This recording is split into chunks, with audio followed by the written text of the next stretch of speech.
Hello friends, मैं हूं भव्य शर्मा, आपका अपना फाइनेंशियल एडवाइजर। आज वापस आप सभी के सामने एक नया वीडियो लेकर, एक नया एक्सप्लेनेशन लेकर डायनेमिक एसेट एलोकेशन फंड्स के ऊपर। तो दरअसल हमने जो लास्ट वीडियो कंक्लूड किया था, तब मैंने आप सभी से वादा किया था कि डायनेमिक एसेट एलोकेशन फंड्स के ऊपर हम जरूर कुछ ना कुछ बात करेंगे, उसको डीमिस्टिफाई करेंगे, उसमें क्यों निवेश करना चाहिए उसके बारे में जानने की कोशिश करेंगे। तो दरअसल मेरे पास्ट प्रेजेंटेशन के कुछ पॉइंटर्स को जरा रिपीट करते हुए आपको वो एक्सप्लेन करने की कोशिश करता हूँ कि दरअसल ये डायनामिक फंड्स है क्या।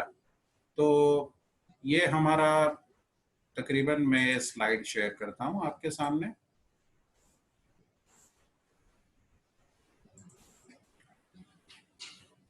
दरअसल ये जो स्क्रीन आपके सामने है, ये पुराने पॉइंटर्स हैं।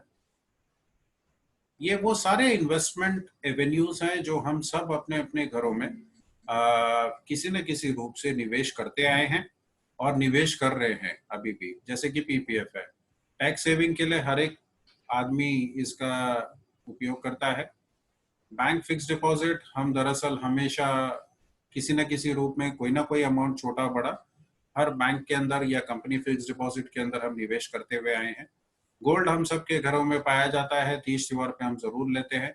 एंड लास्टली सेंसेक्स, यानी कि इक्विटी, यानी कि शेयर्स, म्यूचुअल फंड्स या डायरेक्ट इक्विटी शेयर्स परचेज करना, ये सारी चीजें हम देखते हैं आम आदमी अपने जिंदगी में इन सभी में कॉम्बिनेशन के रूप में निवेश करता रहता है।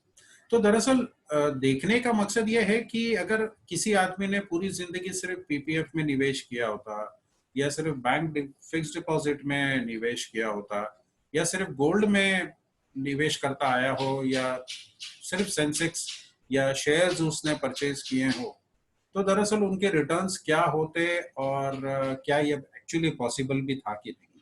सो आंसर ये है कि वो पॉसिबल तो नहीं था।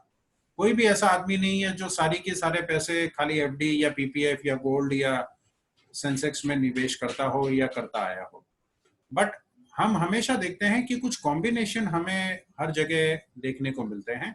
तो दरअसल एसेट एलोकेशन की अगर हम बात करें, तो हम सब अपनी जिंदगी में एसेट एलोकेशन करते हुए आए हैं, चाहे हम उसके बारे में जानते हो या न जानते हो। तो as it is said that never put all your eggs in one basket, so that's exactly what you are looking in front of your screen. तो पीपीएफ 1992 में 12%, 2020 में 7.18, तो ये बहुत बड़ी गिरावट है दरअसल। बैंक फिक्स डिपॉजिट 13-14% मिलता था 92 में, और आज 2020 में 6-6.5% है। गोल्ड में बहुत अच्छी तेजी देखी गई।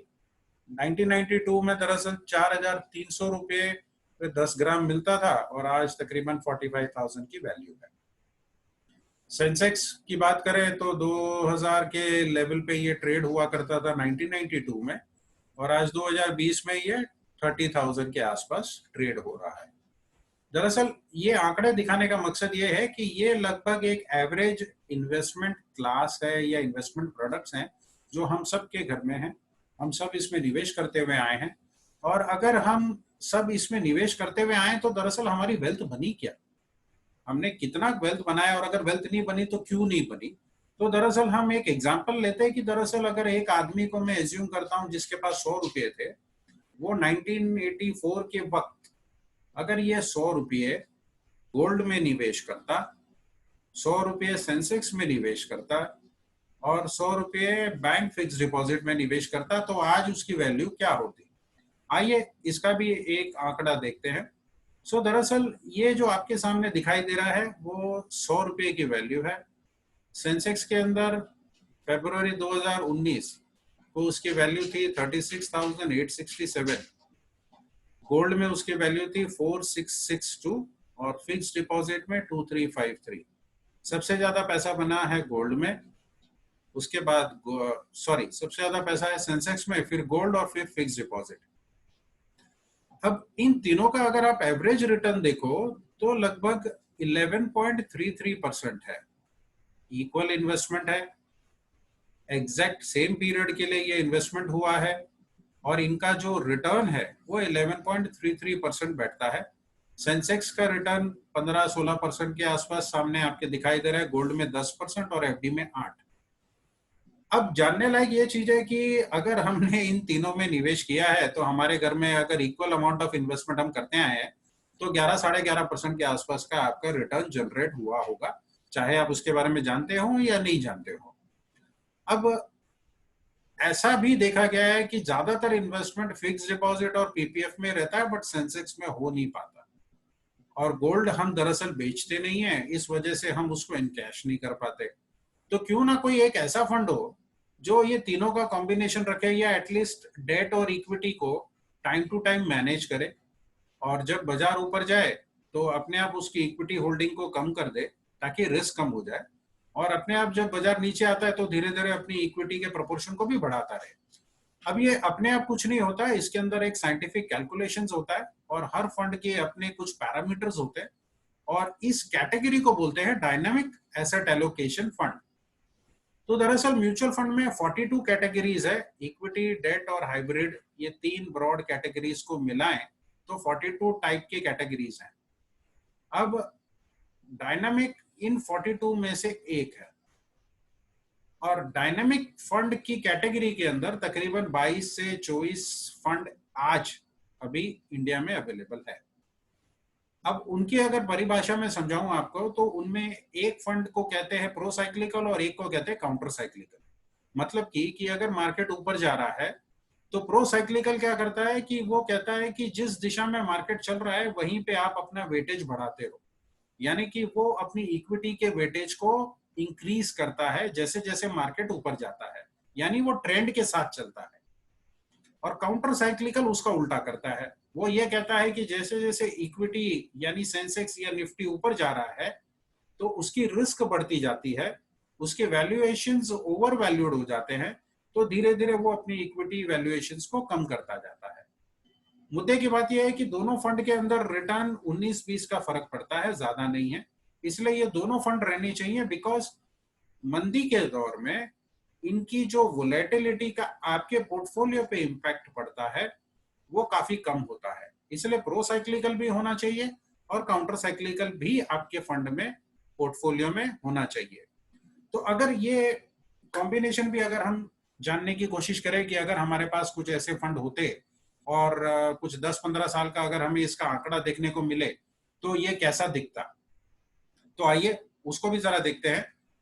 ये है हमारे पास उस डायनामिक कैटेगरी के कुछ परफॉर्मेंस। एक आम आदमी ने 1 अप्रैल 2004 को 10 लाख रुपए निवेश किए डायनामिक फंड के अंदर प्रो साइक्लिकल, और 10 लाख रुपए काउंटर साइक्लिकल, और उसी तरीके से 10 लाख रुपए निफ्टी में और मिड कैप इंडेक्स और स्मॉल कैप इंडेक्स में भी इन्वेस्ट किए। आज 31 जनवरी 2020 यानी मार्केट जो कोरोना की वजह से गिरने का जो पीरियड शुरू हुआ था एग्जैक्टली उसके पहले, इस पीरियड पे पीक वैल्यूएशंस थी हमारी। तो इस फंड ने और निफ्टी ने और मिड कैप ने क्या रिटर्न दिए जरा जानने की देखते हैं कोशिश। तो प्रो साइक्लिकल यानी dynamic asset allocation fund category 1 pro cyclical का रिटर्न था 68.64 लाख, यानी 10 लाख निवेश किया था और 31 जनवरी को 2020 को उसकी वैल्यू 68 लाख के आसपास थी, यानी कि 12.93% सीएजीआर रिटर्न था। और dynamic asset allocation fund category 2 यानी काउंटर साइक्लिकल, उसकी वैल्यूएशन थी 64.98 लाख यानी 12.54%। जैसे कि मैंने कहा कि इन दोनों के रिटर्न्स में 19-20 का फर्क है, ज्यादा नहीं है, बट फर्क है। अगर आप देखेंगे सामने तो आज ये तेजी के वक्त जो प्रो साइक्लिकल कैटेगरी है उसमें थोड़ा सा रिटर्न हायर देखने को मिला है। और उसके बाद आइए करेक्टिव पीरियड में वैल्यू एज ऑन 25 मार्च 2020 यानी एक महीने में हमारे सेंसेक्स में 33% की गिरावट आई थी। तो डायनामिक फंड के अंदर क्या रिट्रेसमेंट देखने को मिला ये जानना भी जरूरी है। तो जो 68 लाख का डैफ कैटेगरी 1 की वैल्यू करेक्शन के बाद हो गई थी 59 लाख, यानी कि उसका सीएजीआर रिटर्न 12.93 से घट के 11.75 हो जाता है। और DAF कैटेगरी 2 काउंटर साइक्लिकल की वैल्यू 64.98 लाख से घटकर 56.32 लाख हो जाती है। तो यहाँ भी आप देखेंगे तो आपको नजर आएगा कि प्रो साइक्लिकल और काउंटर साइक्लिकल में ज्यादा फर्क नहीं है, पर फर्क 19-20 का है। अब मजे की बात यह है कि अगर आप उस करेक्शन पीरियड के बाद का कॉलम देखें और नीचे आए तो निफ्टी का रिटर्न 9.97 है करेक्शन के बाद, मिड कैप का रिटर्न 10.77 है और स्मॉल कैप का 9.18% है।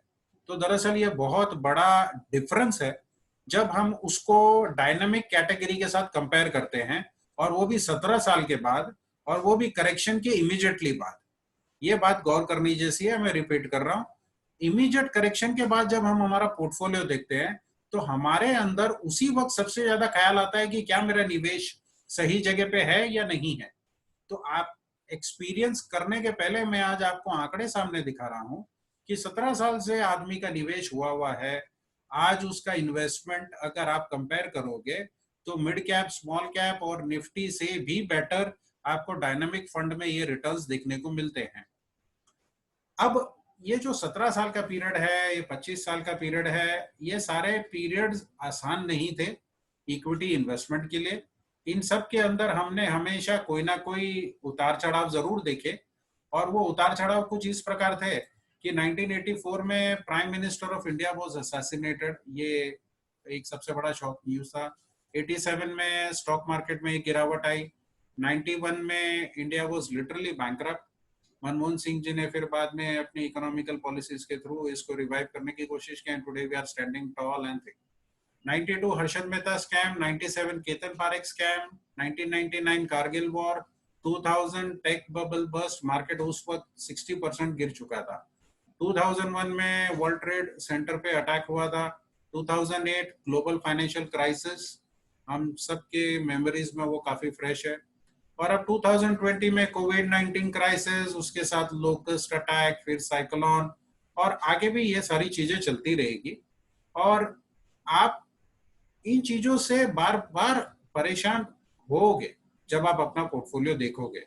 तो मेरा मकसद आज ये वीडियो बना के आपको डेटा पॉइंट्स दिखाने का यही था कि जब आप कोई बड़ा पैसा निवेश करते हो, लमसम पैसा आपके पास, कोई फिक्स डिपॉजिट मैच्योर होके आती है, इंश्योरेंस पॉलिसी मैच्योर होती है, कोई वीआरएस ले रहा है, कोई रिटायर हो चुका है पीएफ से, ईपीएफ से, जब वो पैसा आता है तो आपको डायनामिक एसेट एलोकेशन कैटेगरी या हाइब्रिड कैटेगरी जैसे में आपका निवेश होना चाहिए, क्योंकि वो तेजी के वक्त भी आपको अच्छा खासा रिटर्न देते हैं और करेक्शन के वक्त भी आपका जो वैल्यू है उसको इरोड होने से काफी हद तक बचाते हैं।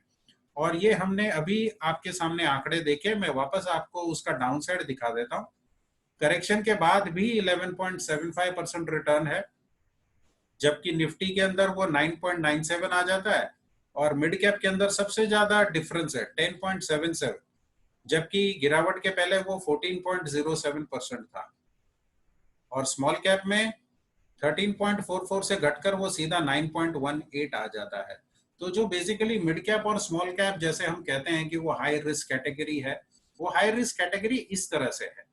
तो उसमें तेजी के अपने फायदे हैं, और मंदी के वक्त, करेक्शन के वक्त जब पोर्टफोलियो इरोड होता है तो उसका एक अपना शॉर्ट टर्म नुकसान देखने को भी मिलता है। बट लंबे समय तक जैसे कि हम हमेशा बने रहते हैं, पर इन फंड्स में से सही टाइम पे जब कोई नहीं निकल पाता है या अपने फाइनेंशियल गोल्स के तहत वो निवेश नहीं करता है, तो जरूर उसके मन में डाउट आता है। इसलिए उस डाउट को, उस टाइमिंग को दूर करने के लिए डायनामिक फंड सबसे बेटर ऑप्शन है। अब ये डायनामिक फंड्स फंक्शन कैसे करते हैं, इनकी टेक्निकल पैरामीटर्स क्या हैं, उसके लिए हम वापस एक वीडियो शेयर करेंगे। बट उससे पहले आज का ये वीडियो बेसिक पॉइंटर समझाने का था कि डायनामिक फंड्स क्यों खास है, क्यों हमारे कैटेगरी में, ये हमारे पोर्टफोलियो में ये निवेश होना चाहिए, और इनके प्रो साइक्लिकल और काउंटर साइक्लिकल की जो दो कैटेगरीज है वो क्यों और क्या नाम है उनका, वो हमने आज समझा। प्रो साइक्लिकल यानी वो ट्रेंड के साथ चलता है, काउंटर साइक्लिकल यानी वो ट्रेंड के अगेंस्ट चलता है, और दोनों के परफॉर्मेंस आज आपके सामने ही है। इसी तरीके से आज का ये वीडियो आपके साथ मैं अभी समाप्त करता हूं। कुछ लोग जो ये वीडियो पहली बार देख रहे हैं उनको मैं बता दूं, मेरा डिस्क्रिप्शन दे दूं। मैं भव्य शर्मा, मैं मुंबई से। मेरे बेसिकली 4 कैटेगरीज है इन्वेस्टमेंट ऑप्शंस जो मैं एडवाइस करता हूं। वो है stock broking, that is done through Motilal Oswal securities limited. Mutual fund और पीएमएस, मैं बॉम्बे स्टॉक एक्सचेंज से रजिस्टर्ड हूँ म्यूचुअल फंड एडवाइजरी के लिए। पीएमएस पीएमएस बाजार के थ्रू हम एडवाइस करते हैं। हेल्थ, लाइफ और 2 एंड 4 व्हीलर इंश्योरेंस जेनेक्स्ट इंश्योरेंस, जो कि policyworld.com हर कोई जानता है, उसका चैनल पार्टनर हूं मैं। और कुछ हमारे क्लाइंट जो इनकम टैक्स एडवाइजरी चाहते हैं, उनके लिए भी हमने हमारा एक टाई अप रखा हुआ है। सो दरअसल ये तो पॉइंटर्स हो गए, बट आज का ये वीडियो जानना जरूरी है कि डायनामिक फंड्स हम सब के फंड हम सब के पास होना चाहिए, हमारे पोर्टफोलियो में होना चाहिए। और अगर नहीं है तो आप अपने फाइनेंशियल एडवाइजर से कंसल्ट करके अपना पोर्टफोलियो रीअलाइन करवाइए। और इन फंड्स को एक्सपीरियंस जरूर लेना चाहिए म्यूचुअल फंड में जब आप लॉन्ग टर्म के लिए इन्वेस्ट कर रहे हो तो। और अगर आपके एडवाइजर कोई नहीं है तो आप हमें कांटेक्ट कर सकते हैं। और आपके सामने हमारे कांटेक्ट डिटेल्स ये रहे। तो मेरा मोबाइल नंबर है 9892056858। और दूसरा मोबाइल नंबर है 9029020078। बस इसी के साथ मैं आप सबसे विदा लेना चाहूंगा। और आपके अगर कोई सुझाव हो, कोई क्वेरीज हो, तो please do get back to me. Thank you very much.